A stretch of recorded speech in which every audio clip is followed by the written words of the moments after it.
Friends, आपका स्वागत है हमारे यूट्यूब चैनल ज्ञान प्रतिभा में। छात्रों, आज का जो हमारा वीडियो है वो है यूपी बोर्ड के छात्रों कक्षा 12 में हिंदी काव्यखंड में आधारित बापू के प्रति नामक जो शीर्षक है उसके बारे में आज आपको पढ़ाएंगे। तो बेटा, जैसे आपको पता होगा कि इसके पहले वीडियो में हमने आपको सुमित्रानंद पंत जी द्वारा नौका विहार के बारे में पढ़ाया था। तो आज उन्हीं का जो बापू के प्रति नामक शीर्षक है उसके बारे में आज हम आपको पढ़ाएंगे। तो आइए देखते हैं। तो सबसे पहले हम शीर्षक को पढ़ लेते हैं, क्योंकि बेटा आपको पता होगा कि किसी भी शीर्षक की व्याख्या करने से पहले उसके संदर्भ का लिखना बहुत ही आवश्यक होता है। उसके बाद प्रसंग, फिर उसके बाद क्या है उसकी व्याख्या की जाती है। तो आइए सबसे पहले हम शीर्षक पढ़ते हैं कि इसमें कवि ने क्या कहा है। तो कवि कहता है, तुम मांसहीन, तुम रक्तहीन, हे अस्तिशेष तुम अस्तहीन, तुम शुद्ध बुद्ध आत्मा केवल, हे चिर पुरार, हे चिर नवीन, तुम पूर्ण इकाई जीवन की जिसमें आसार भव शून्य लीन, आधार अमर होगी जिस पर भावुल की संस्कृति समाहीन। तो ये तो हमारा क्या था, शीर्षक था। अब आइए देखते हैं इसका सबसे पहले हम संदर्भ क्या होगा। तो संदर्भ में आप लिख सकते हैं कि प्रस्तुत पंक्तिदांश हमारी पाठ्य पुस्तक काव्यांजलि या काव्यखंड के सुमित्रानंदन पंत जी द्वारा रचित काव्य ग्रंथ सुजान से बापू के प्रति नामक शीर्षक से उद्धृत है। किससे? बापू के प्रति नामक शीर्षक उद्धृत है, जिसके रचयिता या जिसके कवि कौन है? सुमित्रानंदन पंत जी हैं। संदर्भ में बेटा दो चीज़ मेन होती हैं, पाठ का नाम और कवि या लेखक का क्या नाम है। तो ये ज़रूर याद रखिएगा कि इसमें जो आपका शीर्षक है वो बापू के प्रति है और जो इसके कवि हैं वो कौन है? सुमित्रानंदन पंत जी हैं। फिर इसके बाद आती है प्रसंग। तो बेटा इस प्रसंग में जो प्रस्तुत पंक्तियों में जो कविवर पंत जी हैं उन्होंने जो युग पुरुष बापू जिसको कहा जाता है प्यार से, वो कौन? महात्मा गांधी की स्तुति की है, उनकी वंदना की है, उन्हीं के बारे में उनका वर्णन किया है। तो आइए अब देखते हैं इसकी व्याख्या हम करते हैं।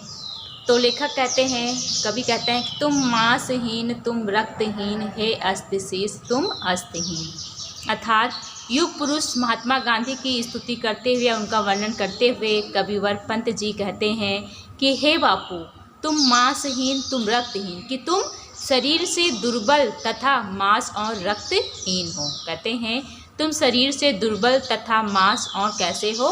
रक्तहीन हो। हे अस्तिशेष तुम अस्तहीन, और कहते हैं कि तुम्हारा शरीर अस्तहीन, अथा अस्थियों का मतलब क्या होता है? हड्डियों से। कहते हैं तुम्हारा जो शरीर है वो हड्डियों का ढांचा मार्त है। तो कहते हैं अस्तहीन मतलब हड्डियों का ढांचा मार्त है। जो तुम्हारा शरीर है वो कैसा है? दुर्बल है, रक्तहीन है, और जो तुम्हारा ये शरीर है ये हड्डियों का एक ढांचा मात्र है।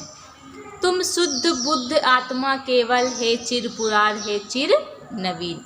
और कहते हैं कि उसे देखकर ऐसा प्रतीत होता है कि तुम्हारे शरीर में अस्थियां शेष ही नहीं। क्या कहते हैं? अस्थि शेष। कहते हैं कि हड्डियों का ढांचा मार्त है, जिसे देखकर ऐसा लगता है कि तुम्हारे शरीर में अस्थियां भी शेष नहीं हैं। तुम शुद्ध बुद्ध आत्मा केवल, हे चिर पुरार, हे चिर नवीन। और कहते हैं कि तुम पवित्र ज्ञान से युक्त आत्मा वाले हो। क्या कहते हैं? शुद्ध यानी कि पवित्र।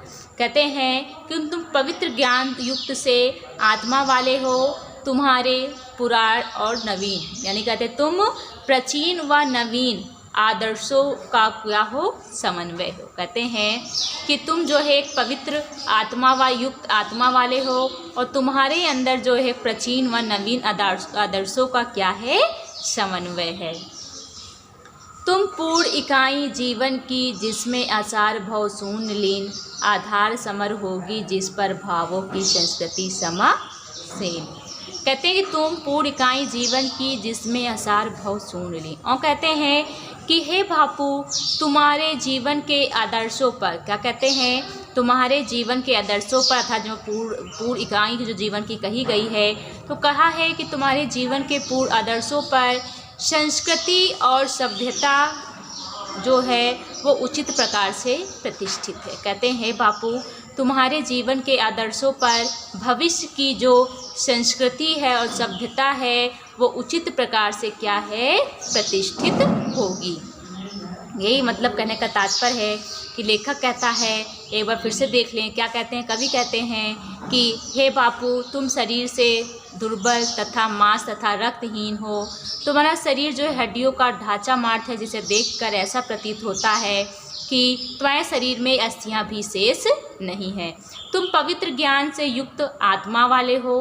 तुम्हारे प्राचीन व नवीन आदर्शों पर जो क्या है जीवन समन्वय है, और तुम्हारे जीवन के आदर्शों पर जो लोगों की जो भविष्य है वो कैसी होगी, अमर होगी। अर्थात जो भविष्य की संस्कृति और सभ्यता है वो तुम्हारे आदर्शों पर ही उचित प्रकार से क्या होगी, प्रतिष्ठित होगी। फिर आगे कहते हैं कि तुम मांस तुम ही हो, रक्त अस्थि निर्मित जिनसे नौ युग का तन। तुम धन्य तुम्हारा निश्चय त्याग है, विश्व भोग का वर साधन। और कहते हैं कि तुम मांस तुम ही हो, रक्त अस्थि। कहते हैं कि जिस प्रकार मांस और रक्त हड्डियों से शरीर का निर्माण होता है, निर्मित जिनसे नौ युग का तन, उसी प्रकार तुम्हारे सद आदर्शों से नौ युग का तन अर्थात नौ युग का क्या होगा, निर्माण होगा। कहते हैं कि जिस प्रकार मांस, रक्त, अस्थि यानी कि हड्डियों से शरीर का निर्माण होता है, उसी प्रकार तुम्हारे जो ये आदर्श है उनसे क्या होगा, इस नौ युग अर्थात नौ जीवन का क्या होगा, नौ युग रूपी जो जीवन अर्थात जो शरीर है उसका क्या होगा, निर्माण होगा। तुम धन्य तुम्हारा निश्चय त्याग है, विश्व भोग का वर साधन। कहते हैं कि तुम्हारा जो निस्वार्थ भावना से किया गया त्याग, यहाँ पर निस्वार्थ निस्वार्थ से है। कहते हैं कि तुम्हारा जो ये निस्वार्थ भाव से किया गया त्याग है वो कैसा है, धन्य है। कहते हैं धन्य है विश्व भोग का वर साधन, जो मानव जाति के कल्याण का कारण बनेगा। कहते हैं कि तुम्हारा जो ये निस्वार्थ भाव से जो लोगों के प्रति जो ये त्याग किया गया है वो विश्व के लोगों के लिए कल्याण का कारण बनेगा, जो कैसा है, धन्य है।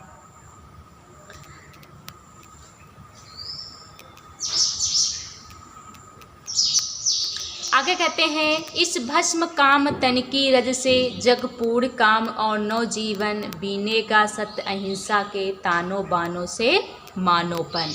और कहते हैं कि इस भस्म काम तन की रज से, और कहते हैं कि तुमने समस्त कामनाओं को त्याग कर भारत को स्वतंत्र क्या कहा है कि तुमने, अर्थात आपको पता होगा कि हमारे भारत को स्वतंत्र कराने के पीछे महात्मा गांधी जी का बहुत ही महत्वपूर्ण योगदान रहा है। तो उसी के बारे में यहाँ पर कहा जा रहा है कि कहते हैं कि तुमने अपनी समस्त कामनाओं को त्याग कर भारत को स्वतंत्र कराकर भारतवासियों को क्या की है, स्वतंत्रता प्रदान की है।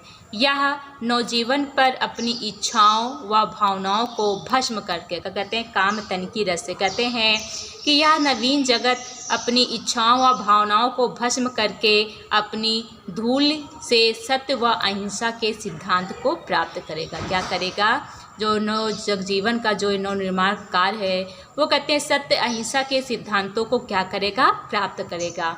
बीनेगा सत्य अहिंसा के तानों बानों से मानों पर। कहते हैं कि जिस प्रकार से ताने बाने के योग से सुंदर वस्त्र तैयार किए, आपको पता होगा कि सुंदर जो वस्त्र तैयार किए जाते हैं, जो रेशमी महीन धागे होते हैं उनके तानों बानों से तैयार किए जाते हैं। तो उसी का उदाहरण देते हुए कहते हैं कि जिस प्रकार ताने बानों के योग से सुंदर वस्त्र तैयार किए जाते हैं, उसी प्रकार आपके द्वारा निर्मित सत्य और अहिंसा, किसके द्वारा, आपके द्वारा निर्मित सत्य और अहिंसा रूपी तानों बानों से मानव जीवन सुखी व समृद्ध बन जाएगा। क्या कहते हैं, ताने बानों से मानवपन बीनेगा सत्य अहिंसा के। क्या कहते हैं कि उसी प्रकार सत्य अहिंसा के तानों बानों से जो मानव जीवन का जो क्या है वो सुखी और समृद्ध जीवन जो है वो बन जाएगा। तो ये तो एक शीर्षक के रूप में हम लिख लेते हैं बेटा। फिर देखते हैं कि इसका जो अगला जो शीर्षक है उसमें क्या कहा है, तो हम इसको अगले शीर्षक के रूप में लिख लेते हैं ना। बहुत बड़ा जो है पद्यांश हो जाएगा, जैसे आपको छोटा सा दिया जाता है। तो इसमें जो आप अगर काव्य सौंदर्य, तो इसमें जो काव्य सौंदर्य है तो उसमें भाषा जो है वो संस्कृत खड़ी बोली का प्रयोग किया गया है, और जो रस है वो भक्ति है, और जो अलंकार इसमें विरोधाभास यमक और रूपक अलंकार होगा। जो गुण है हमारा वो कैसा होगा, प्रसाद होगा। अब अगले हम पद्यांश, तो दूसरे पद्यांश के रूप में हम देखते हैं कि इसमें कवि ने क्या कहा है। तो सबसे पहले हम पद्यांश को पढ़ लेते हैं कि इसमें क्या कहा गया है।